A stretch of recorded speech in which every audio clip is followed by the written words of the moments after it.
todo domingo pela manhã, no culto, 9 horas da manhã. O texto diz assim, João, capítulo 12, o versículo 1 até o verso 11. Diz assim a palavra de Deus. 6 dias antes da Páscoa, Jesus chegou a Betânia, onde vivia Lázaro, a quem ele ressuscitara dentre os mortos. Ofereceram-lhe ali um jantar. Marta servia e Lázaro estava entre os que reclinavam à mesa com ele. Então Maria tomou uma libra de um nardo puro, um perfume muito caro, ungiu os pés de Jesus e os enxugou com seus cabelos. E toda a casa se encheu com a fragrância do perfume. Contudo, um dos discípulos, Judas Iscariotes, que mais tarde o trairia, objetou: por que não se vendeu este perfume por 300 denários e não se deu aos pobres? Ele disse isso não pelo cuidado que tivesse com os pobres, mas porque era ladrão. Tendo a bolsa de dinheiro, tirava o que nela se lançava. Respondeu Jesus. Vamos ler juntos? Deixai-a. Ela guardou este perfume para o dia do meu enterro. Pois vós sempre tereis os pobres convosco. Mais forte. Verso 8. Pois vós sempre tereis os pobres convosco, mas a mim nem sempre tereis. Uma grande multidão, sabendo que ele estava ali, veio, não só por causa de Jesus, mas também para ver Lázaro, a quem ele ressuscitara dos mortos. Os principais sacerdotes decidiram então matar também Lázaro, pois por causa dele muitos dos judeus iam ter com Jesus e criam nele. Vamos orar? Meu Pai, muito obrigado pela Tua palavra. Te pedimos, Pai, ministra ao nosso coração, realiza, Senhor, a Tua obra em nós, sejamos edificados e que possamos aplicar o que aprendemos da Tua palavra na nossa vida, em primeiro lugar, e também para a glória do Teu nome, para com todas as pessoas. No nome de Jesus, amém. Meus irmãos, o texto da palavra mostra mais um episódio importante para entendermos o que Deus estava manifestando na pessoa de Jesus Cristo. O Senhor Deus estava mostrando o brilho do Filho único que ele tinha. O Filho único estava ali habitando com os discípulos e o evangelista João, ele faz questão de registrar aqui um episódio fortíssimo onde Jesus é ungido. Essa unção, esse óleo, unção é o termo utilizado para toda a utilização de óleo, né? Era usado no Antigo Testamento para uma série de situações, dentre elas os profetas, os reis, eram ungidos, pois o óleo era utilizado. Os enfermos também eram ungidos, aí numa outra ótica, no sentido literal da enfermidade. Você vai encontrar ali textos do Antigo Testamento que falam sobre o uso do óleo para lidar com as feridas, conforme fosse, é claro, o problema de saúde. Aqui, o nardo puro é utilizado. Esse nardo, ele fazia parte de uma prática comum na época. Há duas compreensões sobre o que aconteceu aqui.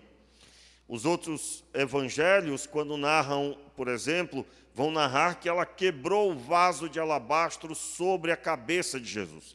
João narra a unção, a ênfase de ela ter ungido os pés de Jesus. E é claro que os dois textos estão corretos, apenas João deu ênfase no que ela fez nos pés de Jesus. Você sabe que o entendimento sobre mesa, por exemplo, não é o mesmo formato de mesa que nós.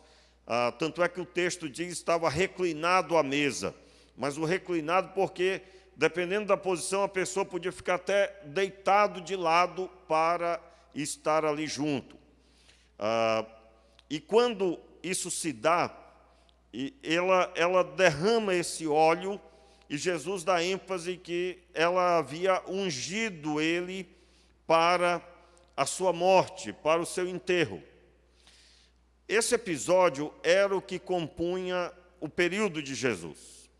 Na época de Jesus, pelo menos no primeiro século todo, as pessoas elas tinham o costume de guardar um nardo puro para utilizar com seus mortos. E aí, se você for estudar, você vai descobrir exatamente o que até hoje é utilizado. Conforme fosse o valor, seria também o potencial.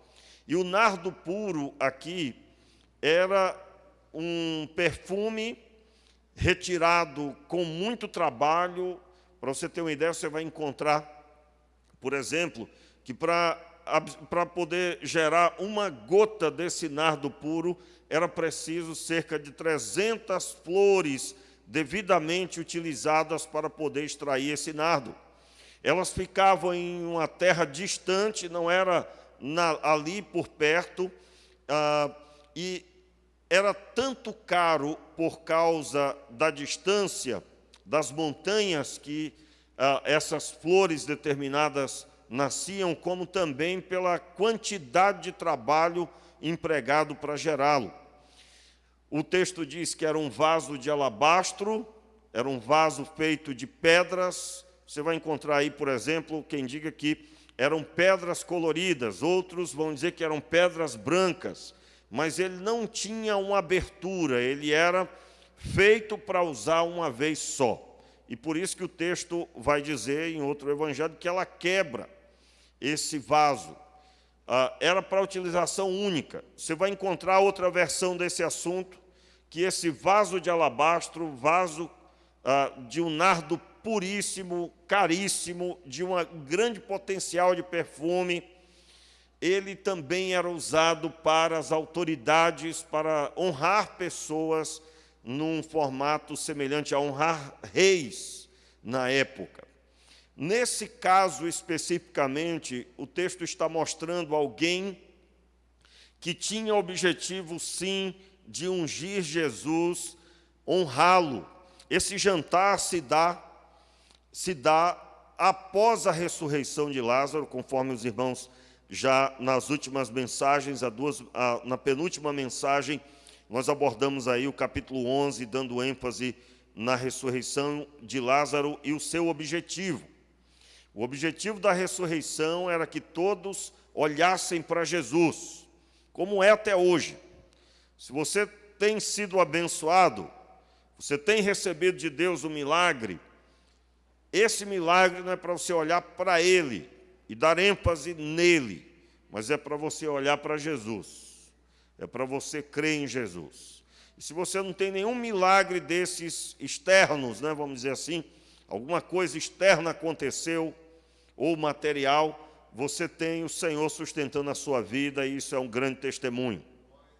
Então, o texto vai mostrar que Jesus é ungido de uma forma, acredito eu que as duas formas estão corretas. Ele é ungido aqui, esse jantar que lhe foi oferecido, provavelmente foi para agradecer a Deus, era uma reunião para agradecer ao Senhor a bênção que tinha vindo sobre aquela casa, constituída de 3 irmãos, Marta, Maria e Lázaro.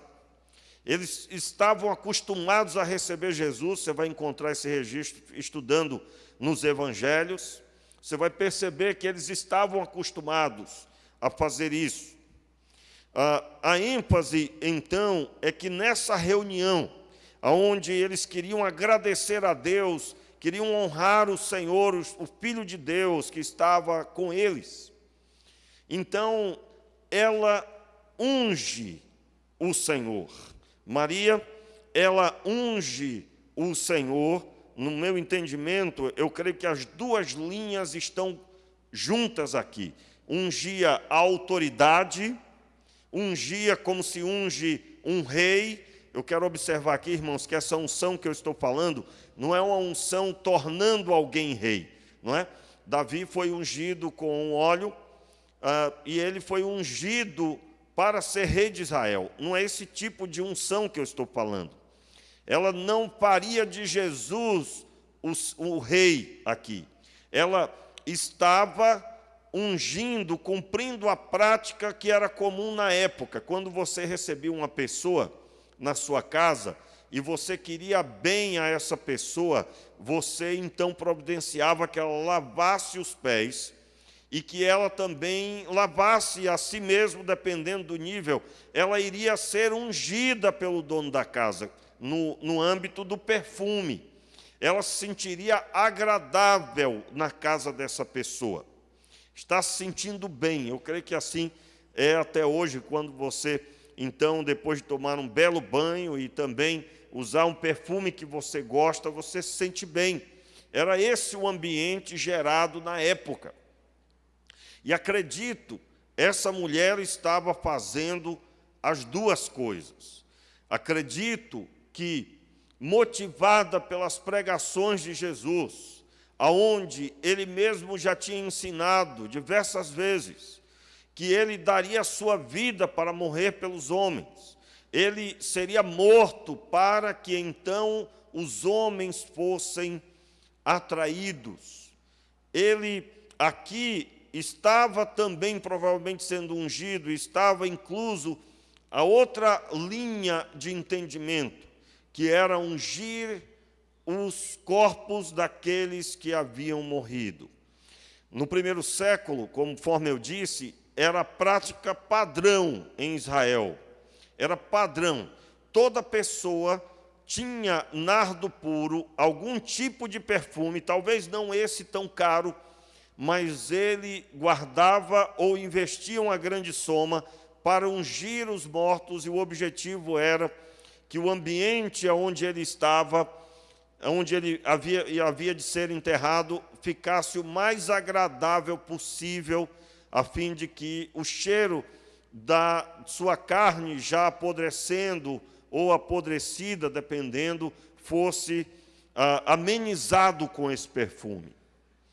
E você encontra na hora que Jesus é morto, né, ele já é crucificado, está morto, as mulheres vão de madrugada até o local e elas levam perfume para ungir, porque não tiveram tempo de fazer isso na hora que ele for enterrado. O texto deixa muito claro que foi às pressas. Jesus morreu às 3 da tarde, o horário do sacrifício, o sacrifício anual, da expiação anual. Havia sacrifício durante o dia todo, mas o sacrifício anual principal era às 3 da tarde. Foi a hora que Jesus entregou o Espírito e morreu.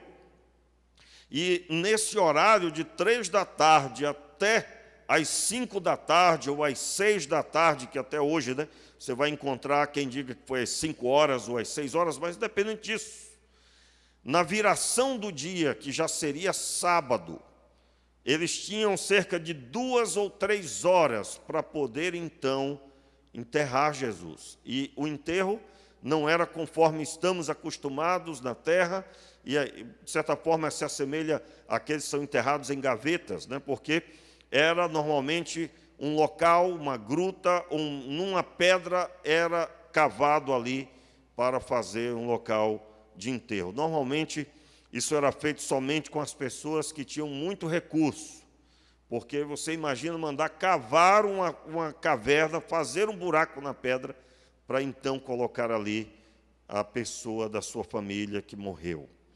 Jesus não pagou por isso, José de Arimateia providenciou, era uma pessoa de posses, de recurso, e ele providenciou ali um local que nunca tinha sido usado. Os irmãos conhecem o texto.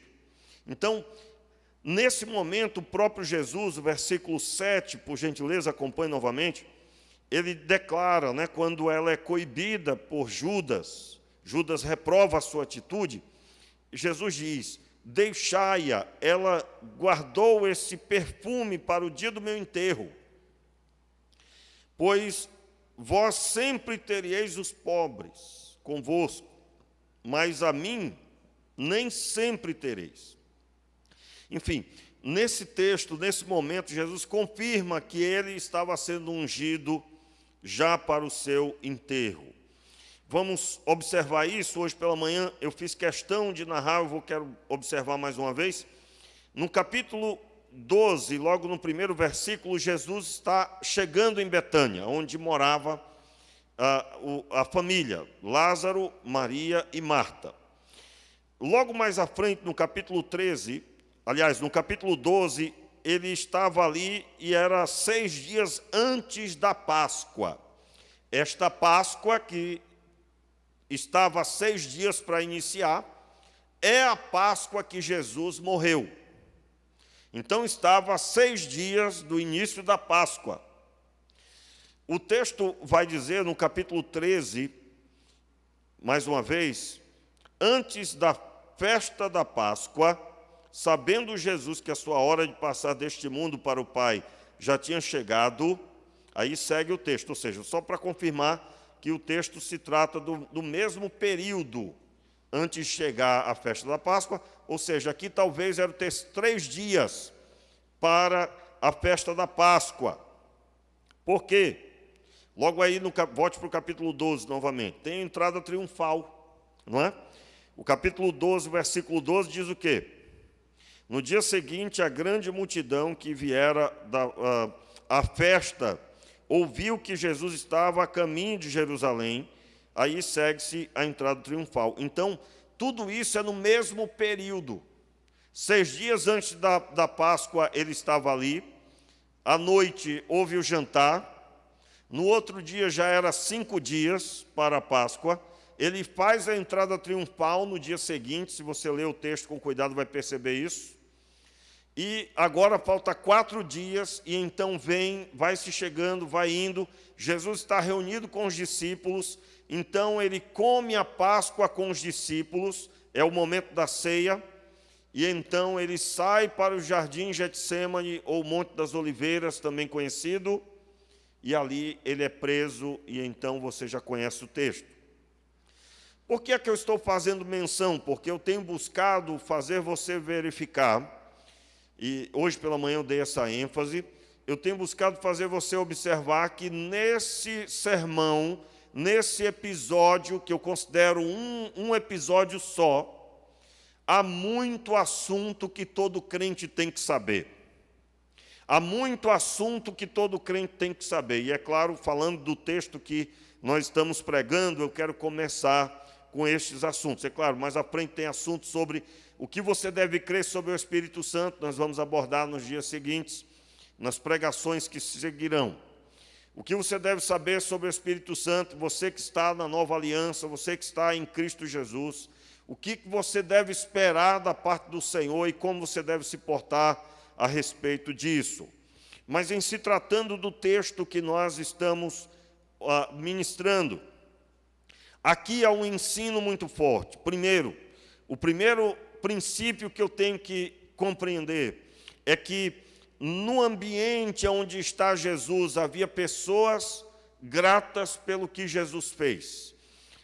Maria, Marta e Lázaro, quando ofereceram esse jantar para Jesus e os discípulos, certamente era para agradecer por tudo que Deus tinha feito na casa deles. E esse ambiente está claro pelo que ela fez, ungiu o Senhor. E aqui, meus irmãos, há um assunto incluso nele. Infelizmente, nós procuramos, o ser humano, o homem, né? Ele procura, às vezes, separar a coisa espiritual da material, né? Como se as coisas espirituais, elas são feitas espiritualmente, ninguém está vendo, elas estão acontecendo. E as coisas materiais em nada afetam a vida cristã e, portanto, não são em primeiro lugar. Por isso que há, muitas vezes, pessoas que não se preocupam se não honram o Senhor com seus bens, conforme foi lido, explanado, muito bem explanado aqui no momento dos dízimos e ofertas. Por isso que você vai encontrar pessoas que oram, leem a Bíblia, mas não se preocupam com suas finanças, se são fiéis ou não. Você já conhece o texto de Malaquias que diz que o povo era infiel ao Senhor. O Senhor Deus diz: olha, vocês estão me roubando. E se a área financeira não diz respeito a ser obediente, por que é que Deus disse para eles que eles estavam roubando? Meus irmãos, a vida espiritual de uma pessoa compreende tudo que ele é e faz. Tudo que ele tem, compreende tudo. Todo o ambiente que diz respeito a você deve glorificar a Deus. E não há separação. Aquela história assim, Deus só quer o coração, o resto não tem problema. Meus irmãos, primeiro que não tem na Bíblia, né? Alguém conhece esse texto? Deus só quer o coração. Como se fosse assim uma obra espiritual que acontece lá no coração e Deus sabe o meu coração. É aquela pessoa que se você perguntar assim: ô fulano, mas esse negócio aí que você faz aí, rapaz, isso aí a Bíblia reprova. Aí a pessoa olha e diz: mas Deus sabe o meu coração. Eu digo: como assim? Irmãos, infelizmente nós vivemos um tempo que a coisa virou. Deus tem que compreender as pessoas. E é para ser o contrário. Eu que tenho que compreender a Escritura Sagrada, eu que tenho que me prostrar diante de Deus. Vamos inverter. Eu acredito, irmãos, que essa geração agora, nós estamos com muitos problemas, mas pior será os filhos dos filhos de hoje. Os filhos dos filhos de hoje, eu não sei como é que vai ser. O negócio promete mesmo muita luta. Luta para todo mundo, é para a mãe, para o pai, para a vovó. Alguns nem vão colher esses frutos. Quem vai colher é vovô e vovó. É o pastor, né? Porque o cara vai chegar na igreja do jeito que ele vai querer tratar o pastor e os irmãos do jeito que ele trata o pai, a mãe, avô, o vô e a avó. Qual é essa geração? A geração que os pais servem os filhos. A geração que quem manda é o netinho, é a netinha, ela que manda e vovô faz, e papai obedece, não é? Eu me lembro, meu pai,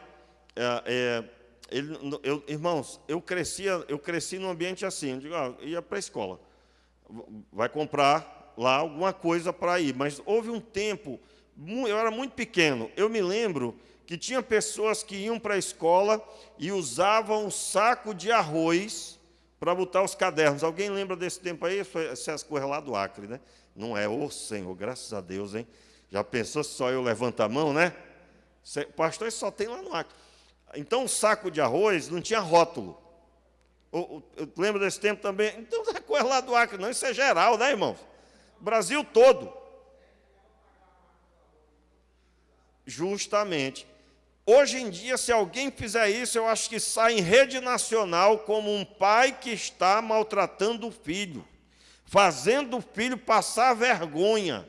É ou não é, irmãos? Porque hoje na bolsa tem que ser uma bolsa com símbolo de marca, um símbolo de um tênis assim, um negócio.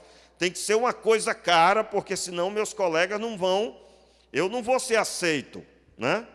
Então, naquele tempo, meu irmão colocava lá o caderno, lá um lápis, uma caneta. O lápis tinha que durar.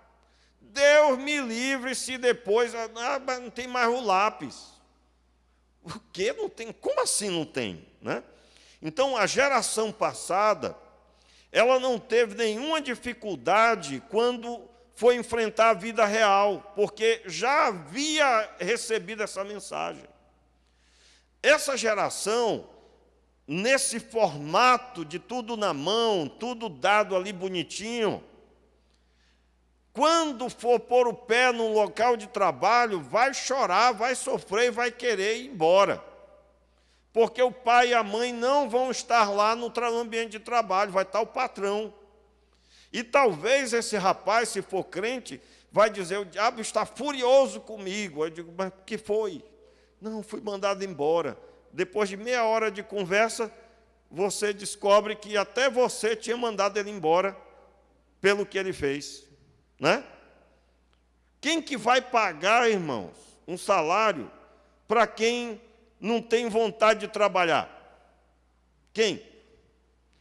alguém que reclama, alguém que gostaria de estar agora bebendo um suco, mal chegou do trabalho, já está reclamando. Aliás, irmãos, segunda-feira de manhã era para ser o dia que todo mundo ia trabalhar com sorriso, porque descansou domingo. Ah, não descansei não, foi para onde? Fui para a praia. Então era para estar sorridente, você foi para a praia. Não, mas eu fui e estou cansado. É uma piada, né? Então imagina a geração criada por essa geração. Você não, porque você é crente, né? Você está criando seus filhos dentro do padrão de Deus, ou aleluia, glória a Deus, né? Se não, também tu fica esperto aí, porque depois não vai chorar.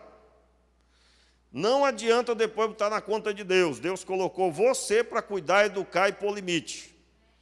Não venha depois cobrar. Onde é que eu errei? Eu digo, talvez você errou em tudo, né? Para todo mundo aí, irmãos, eu deixo o padrão. A Bíblia. A Bíblia tem orientação para você sobre esse assunto. Agora, é muito importante nós listarmos aqui que não existe separação na vida espiritual. Tudo que eu faço, eu devo perguntar, isso aqui agrada a Deus, isso aqui glorifica a Deus, porque a minha vida deve refletir a glória do Pai. Então, num ambiente como esse, onde a pessoa, ela quer um alto padrão, mas para si, ela tem que sempre ser assistida na sua necessidade. A pessoa vem para a igreja e está arriscado dela dizer assim, e, aliás, isso já está acontecendo, né? Pastor, me converti, mas minha vida piorou. Meus amigos não querem mais falar comigo, está muito difícil. Aí a pessoa cede e vai para o mundo de novo.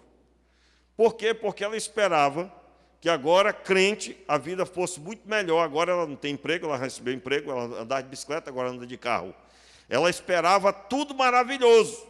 Fruto de quê, irmãos? Um ambiente onde você tem agora um pai, que é Deus, então ele vai ser uma extensão do que foi seu pai. Tudo errado. Tudo errado. A Bíblia promete que no mundo nós vamos ter aflições, mas devemos ter bom ânimo, porque Jesus venceu tudo isso.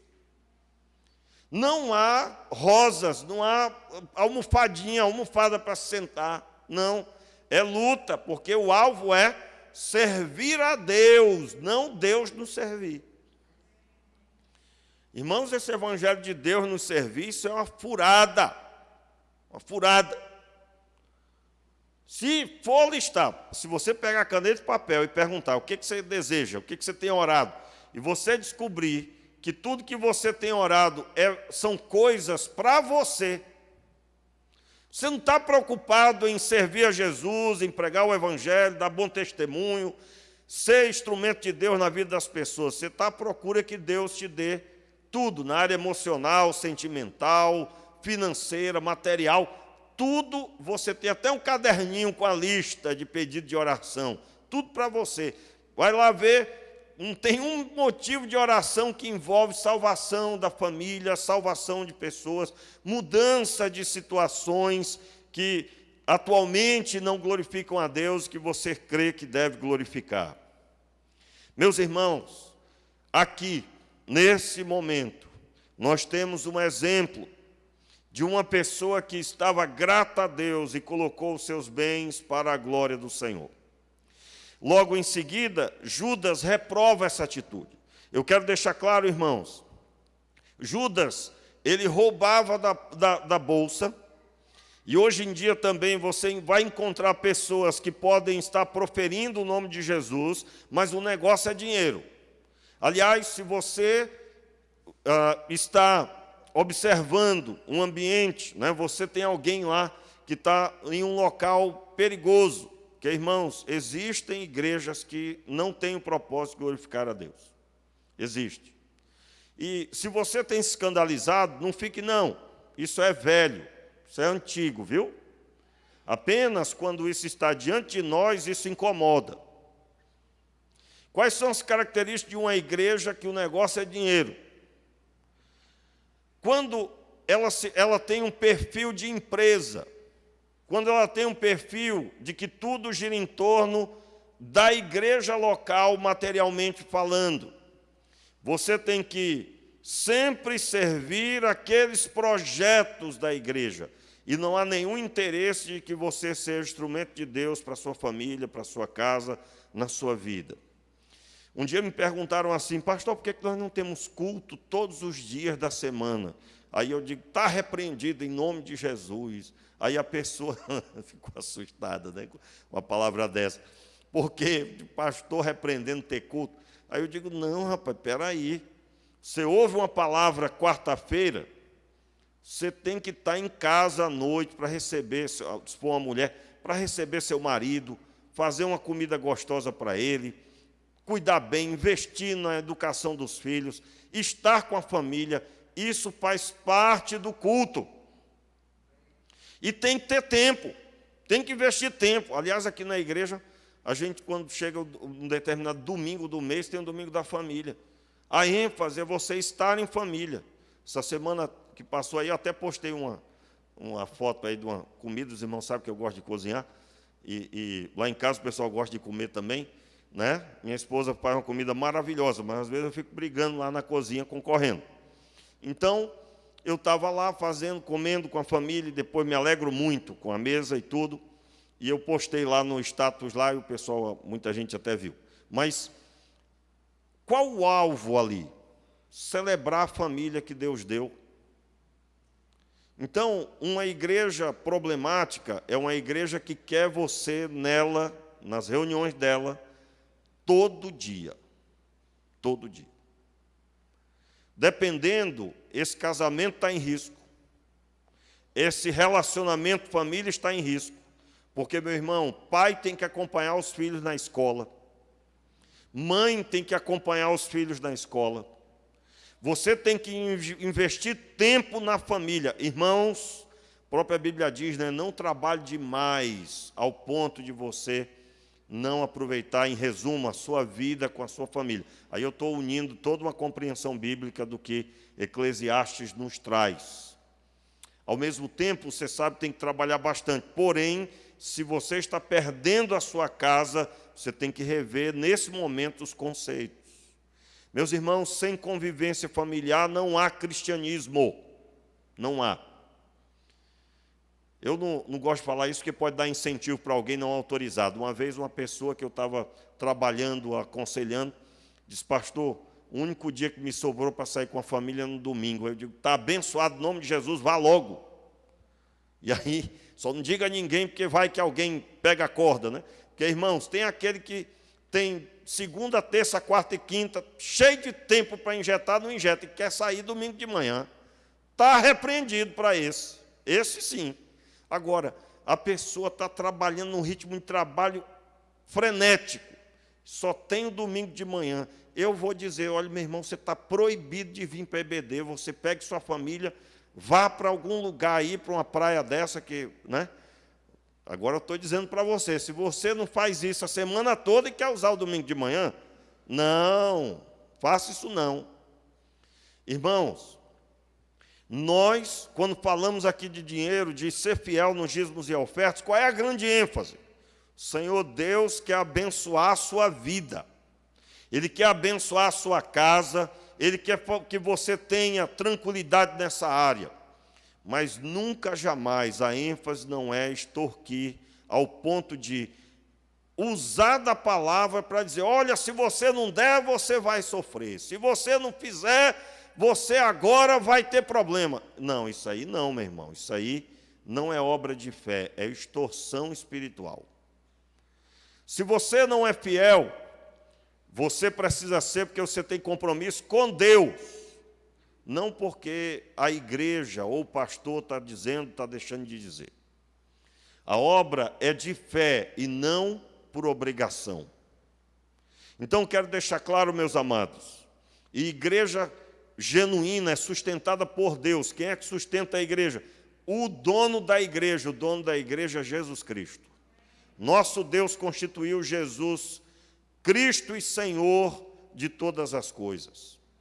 E é claro, isso faz com que o Senhor, que é detentor de todas as coisas, flua na vida da igreja, e a igreja do Senhor é conduzida por Ele mesmo à fidelidade. e automaticamente todas as coisas são resolvidas. Mas pessoas que estão distantes são aqueles que reprovam o que eu estou dizendo. Judas aqui levanta a palavra dizendo, essa mulher fez errado. A ênfase não era Jesus, a ênfase era o nardo puro, a ênfase era o dinheiro que aquele nardo iria gerar. Quantas moedas? Cerca de 300 moedas. Se você fizer o cálculo, quantos sábados tem no ano, você vai chegar à conclusão de que era exatamente um ano de trabalho de um trabalhador braçal da época. Alguém que trabalhava na lavoura, ele obtinha cerca de 300 moedas, era uma moeda de um denário por dia. E o texto, então, ele declara que Judas reprovou. Qual era a visão de Judas? A visão de reter para ele, de forma sorrateira. O texto diz que ele era ladrão. Certamente você deve ter perguntado assim já, pastor, por que Jesus não coibiu o que ele fazia? Quero deixar claro, irmãos, que você vai encontrar profecia que mostrou, que já falava tudo o que iria acontecer, e uma delas era a pessoa de Judas. Agora, eu quero deixar claro para você o entendimento sobre profecia. Quando a Bíblia vai dizer que haveria de ter um filho da perdição, alguém que próximo de Jesus iria conduzir ao que conduziu e que a Bíblia já nos mostra. Não, ele não fez isso porque foi profetizado, mas foi profetizado que ele faria assim, e o comportamento dele é a mais pura declaração do que acontecia por gerações. Em todos os lugares, um comportamento semelhante existia. Eu quero deixar claro que todos os nossos pecados estavam ali na crucificação. E dentre eles, o ato de obter dinheiro de forma ilícita, ainda que seja em meio ao mal de alguém morrer por isso, que é o caso, depois daqui vem o momento que ele vai e recebe dinheiro, a promessa de dinheiro para trair Jesus. Ele recebe investimento financeiro, que era o que ele estava buscando. Ele queria dinheiro para si mesmo. Normalmente, essa pessoa não vai ficar junto de Jesus. É o que aconteceu com Judas. Pastor, mas isso pode acontecer com a gente? Meu irmão, se você estiver vindo para perto de Jesus para resolver uma situação financeira, sua data de vencimento está próxima. Não vai ficar. Eu sempre me lembro de uma pessoa que chegou aqui, havia falido o negócio dela, uma empresa que ela tinha, e tinha perdido o casamento, estava tudo ruim. Irmãos, pense numa coisa ruim e multiplique. Aí, depois de umas 2 semanas, e não tinha dado nem tempo de atender ele no gabinete, tínhamos conversado aqui nos corredores. E um dia depois do culto, ele disse assim, pastor, quando que Deus vai restaurar a minha empresa, e quando que Ele vai me dar de volta tudo que eu perdi? Aí eu olhei para ele e digo, meu irmão, nós vamos conversar, fica tranquilo. Todas as coisas vai dar certo, vai dar tudo certo. Não deu nem tempo, irmãos, sumiu. Depois, encontrando, falando com ele, a ênfase era que nada mudou, então ele resolveu fazer de outra forma. Se a ênfase nossa for esta terra, não permaneceremos com Jesus. Não permaneceremos junto dele. Quero deixar claro, irmãos, Jesus morreu para mudar essa conduta. Todos os pecados que conduziram Jesus à cruz, esse está incluso, o amor ao dinheiro, o egoísmo de ter sempre para si mesmo, custe que custar, ainda que valha a vida de alguém. Você não vê hoje em dia, meus irmãos, nós estamos, e aí eu quero deixar claro para você, quando chegar essas eleições agora, já estou dizendo agora para você, 2022, quando chegar o período eletivo, em nome de Jesus, não vote em ninguém que tem algum envolvimento com coisa errada. Aliás, irmãos, é muito forte isso. Se você sabe que a pessoa é a favor do aborto, não vote nessa pessoa. Estou falando agora, não está em período de campanha, eu estou falando de uma forma geral. Pastor, o senhor vai falar de política? Vou repetir o que eu falei hoje de manhã. Se você não se envolver com a política de procurar saber, eu quero deixar claro para você que é esse político que você não quer envolvimento de conhecer nada, que talvez seja eleito para governar sobre a sua vida. Aliás, eu quero até deixar claro, no começo da oração, nós estamos vivendo um tempo tão difícil que talvez um ou outro fique chateado quando me ouve assim: Senhor, abençoe o nosso presidente, abençoe os senadores, abençoe os deputados. Quando eu falo nosso presidente, eu sou brasileiro. E existe um presidente na nação, ele é o meu presidente, porque eu sou brasileiro. E ele governa sobre a nação qual eu faço parte. Qual é o termo certo, irmãos? Abençoe o nosso presidente. Você pode discordar, eu posso discordar disso ou daquilo, mas a Bíblia diz que eu devo orar por ele. Olha que loucura nós chegamos, a que ponto chegamos. Nós chegamos ao ponto de que, dependendo da forma que eu vou orar, que está correta, alguém pode entender. Viu como ele é a favor do presidente?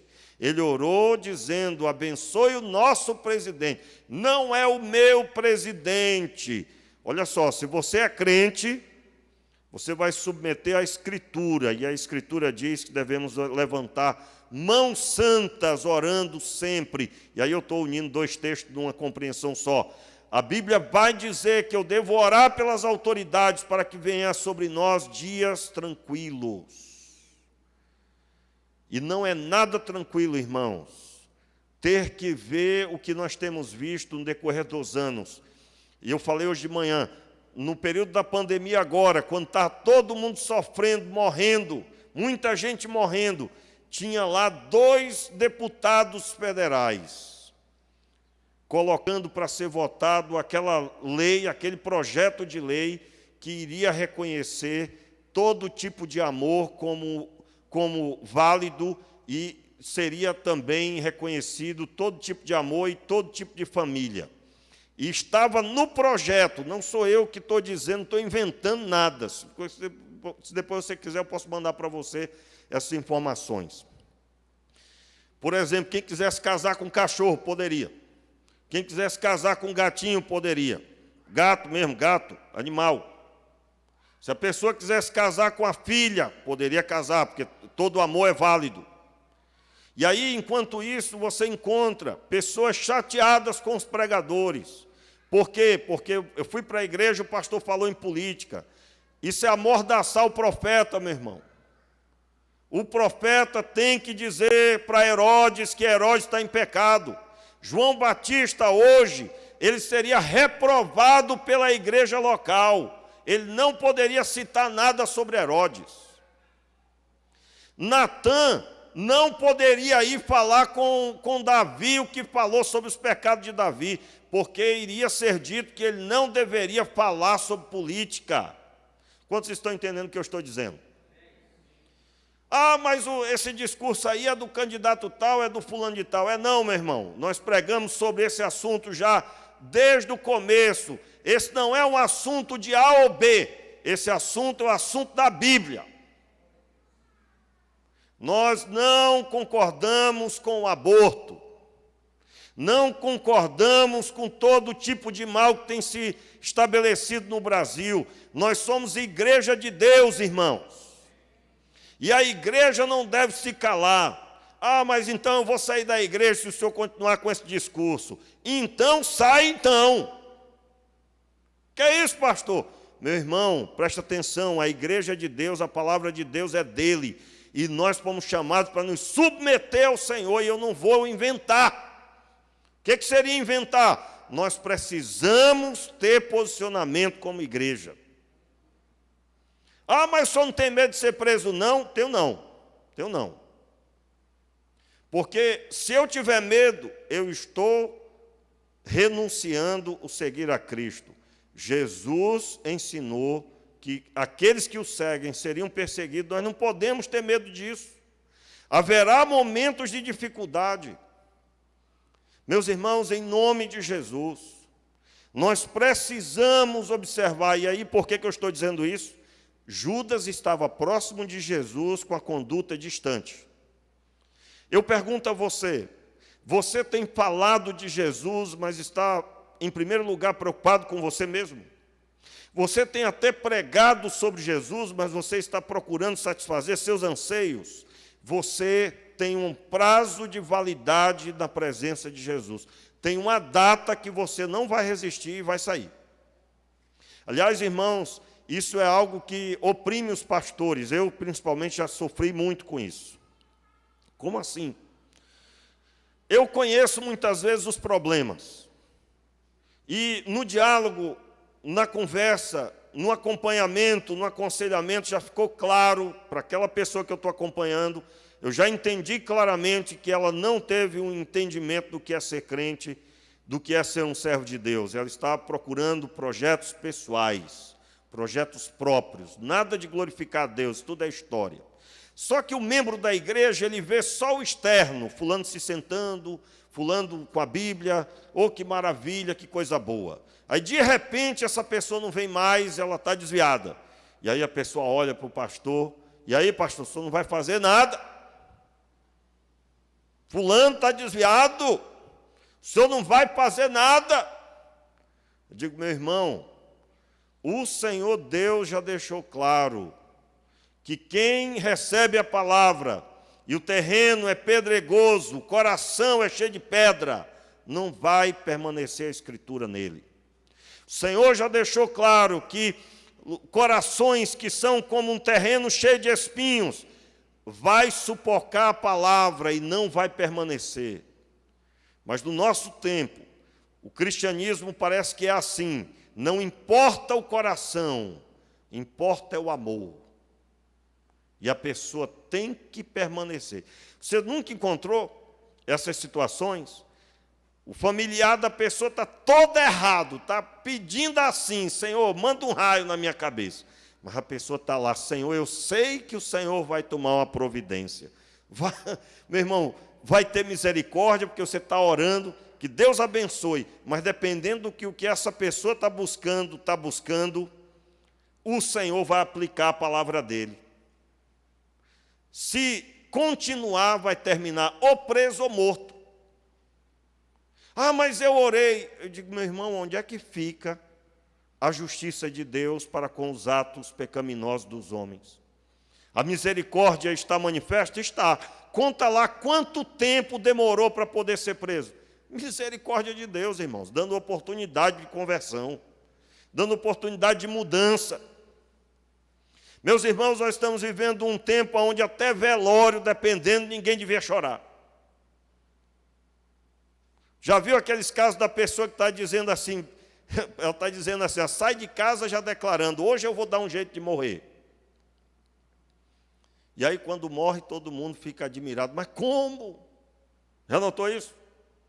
Mas como assim morreu? Eu digo, meu irmão, você não enxergou que essa pessoa se esforçava? Se esforçava. Por que eu estou citando isso? Porque, meus irmãos, nós estamos lendo na Bíblia, está aqui Judas, todo errado, como é que ele terminou?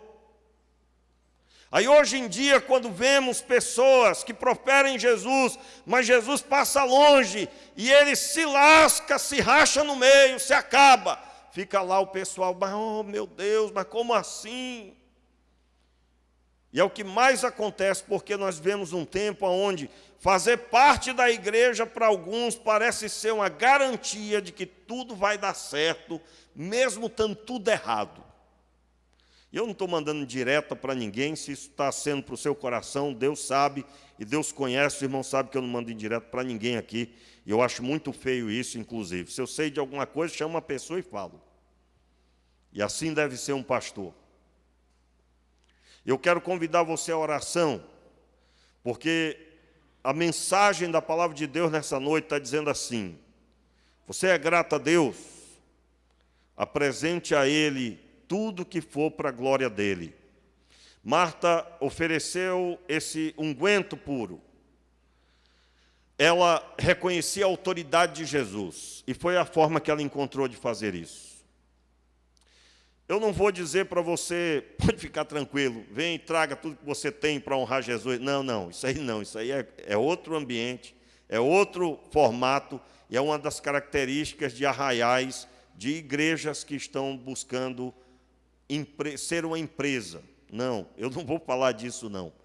Eu estou dizendo que, no formato dela, ela encontrou de honrar Jesus como autoridade e como Senhor que diz que ia morrer para salvar os homens. Eu não sei como que o Senhor tem falado ao seu coração, o que é que Ele tem feito aí na sua vida, mas uma coisa sei, nós todos somos chamados a colocar Jesus em primeiro lugar. Nós todos somos chamados a isso. Fique de pé no seu lugar, vamos orar. Feche os teus olhos e ore a Deus agora, naquilo que o Senhor tocou o seu coração. Faça uma oração agora de arrependimento. Senhor, tem misericórdia. Tem misericórdia. Tem misericórdia de nós, Senhor. Senhor, nos conceda de sermos como Maria, como Lázaro, como Marta, que ofereceram ao Senhor ali um ato de gratidão. Que nós sejamos gratos, Senhor. Afinal de contas, o Senhor nos deu a vida eterna.